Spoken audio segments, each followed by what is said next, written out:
Confiscaron 2 pipas de combustible. Aparentemente hay la sospecha de que pudiera ser huachicol. Adelante, Joana.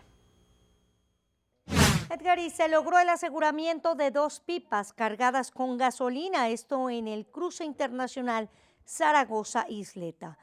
El hecho ocurrió cuando las unidades intentaban ingresar a territorio estadounidense y al solicitar la revisión de la papelería correspondiente, los conductores no pudieron acreditar la legalidad ni la documentación necesaria.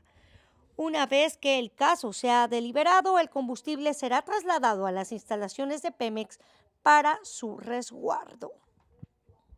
Estamos viendo las unidades de la Secretaría de Seguridad Pública y Ciudadana del Gobierno de México que encabeza Omar García Harfuch. Gracias por tu reporte.